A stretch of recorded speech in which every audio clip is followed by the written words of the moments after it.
Hi, this is Tisch Aitken, and it is Friday, May 5th, 2023. It is the day of the lunar eclipse in Scorpio. This is very intense. I have been living the astrology more than really following it, although I'm always following it to some extent. And so obviously, hopefully, this lunar eclipse occurs today at 1:34 p.m. Eastern Standard Time at 14 degrees and 58 minutes of the fixed water sign of Scorpio, a placement where the moon does not like to be. The moon is in its fall position in Scorpio. The moon is how you get nurtured, how you get your security and your needs met.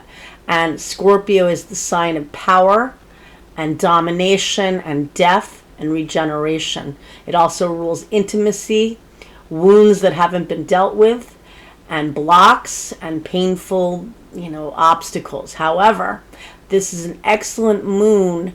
It's a full moon on steroids to release that which is no longer serving you. Anytime a planet or an outer planet or an eclipse occurs at the world axis, that hits all of us, and there's certain degrees that correspond. So 15 degrees of the fixed signs, Taurus, Leo, Scorpio, and Aquarius, is at the world point and hits every one of us. And Mercury retrograded on April 21st at 15 degrees and 38 minutes of Taurus. That is the world point. Now this lunar eclipse today opposes where Mercury stationed on April 21st, both at the world axis. Eclipses are very revelatory. They bring things to light. They make us see things in a way we never have before, or they uncover things we had no idea about. Sometimes things have been building up for a while and it finally bursts. Sometimes it's like out of the blue. The nodes of fate have to be within 18 degrees of the sun in order to have a lunar eclipse or a solar eclipse. And on April 20th, that was a total solar eclipse because the nodes of the moon were within 5 degrees of the eclipse. In this case, it's a partial lunar eclipse, but it's at the world point. It's also defaulting back to the total lunar eclipse that occurred on November 8th at 16 degrees of Taurus. That was within a degree of the world axis. That was within a degree of where Mercury retrograded this past April 21st. It also was conjunct Uranus, the planet of upheaval, brilliance, and chaos. And Uranus was transiting earlier this year for a few months, like in the late winter time, at 15 degrees of Taurus. Lots of upheaval, lots of explosions, that energy. So with that said, eclipses already are very revealing. In Scorpio, uncovers secrets.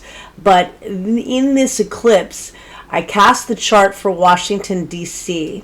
It has Virgo rising, which means Mercury is the ruler of the chart. Mercury is currently retrograde in Taurus.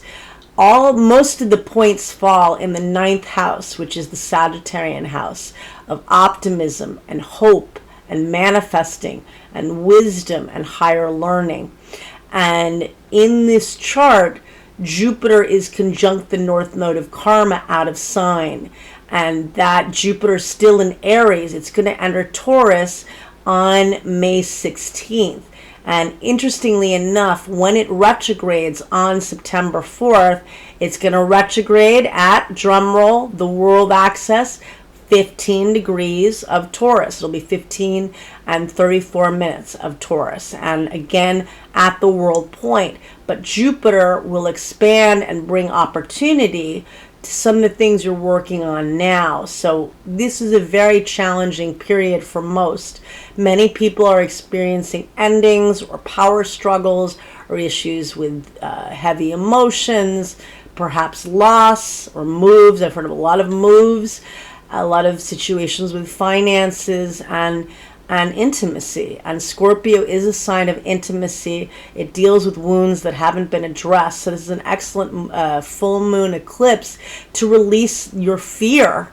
You know, Jupiter's transiting in Aries, and Mars rules the sign of Aries, the warrior of the zodiac. It also rules Scorpio in ancient astrology, which is why many think of Scorpio as a fire sign. And it can be pretty fiery, but it's definitely very sensitive. And this is very sensitive energy. Take extra care of yourself. Mars was out of bounds from October 22nd up until today.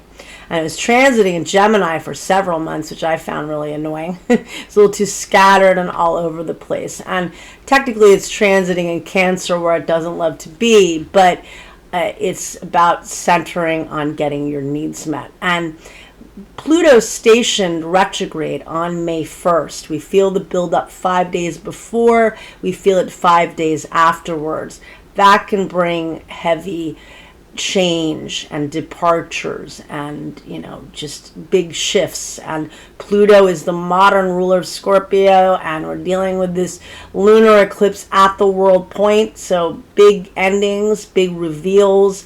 Pluto retrograded in Aquarius, which in modern times represents technology and social media and the internet. And I can't think of the man's name right now. It's escaping me. The Godfather, one of the godfathers of AI, Jeffrey, it's with an N. I can't think of his name. But he quit from Google to talk about the dangers of AI, about how it can wipe out humanity. And there was a story that concerned me a little while ago, about a month and a half ago, about a man that was trying to save the planet, and I guess was talking to a chat bot, and basically, you know, was encouraged to commit suicide. Obviously this is not a real person, but it shows you more and more people are going to be desperate for connection. And, you know, where are they going to find it? Saturn in Pisces is also bringing a lot of focus. It's going to retrograde on June 17th at the world axis, anything at 7 degrees of the mutable signs. And they are Gemini, Virgo, Sagittarius, and Pisces. Saturn will station at 7 degrees and 21 minutes of Pisces. And that we'll feel that build up 5 days before and 5 days after. But this is also highlighting issues of depression and addiction and the homeless. There are two big stories right now. In New York, there was a man that was killed on the subway, and I understand it was a terrifying situation, but I think it was a 15-minute chokehold. That's quite alarming. And then another man that was treated very poorly, that basically had mental health issues, and they said his cell was like out of a horror movie, and he was basically eaten alive by bed bugs and other things. So just, you know, Saturn in Pisces is about structuring the unstructured, but it's also about helping the helpless. And we're all pretty lost right now. We're all in that boat in some way or another. Some are in far worse situations than we, but we need to come together.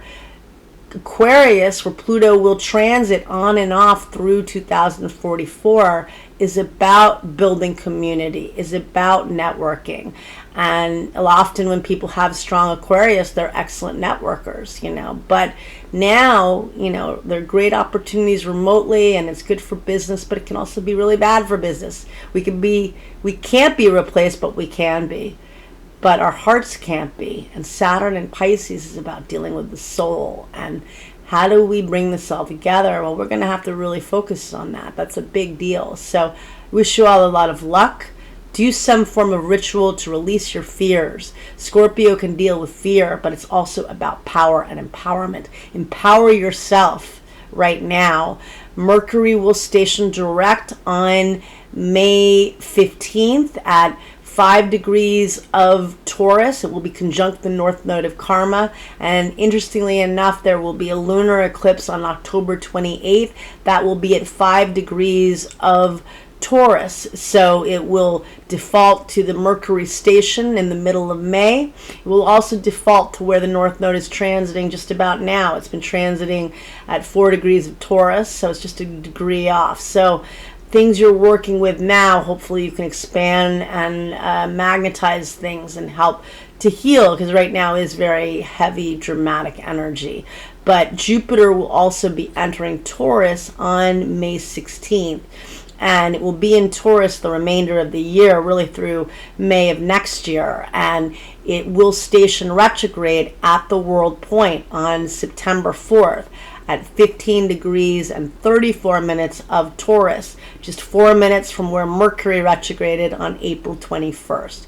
Pay attention to the stories, and hopefully you can expand them to a whole other level this fall. Good luck. It's heavy out there, so just take care of yourself and take care of those you love, and I bid you adieu.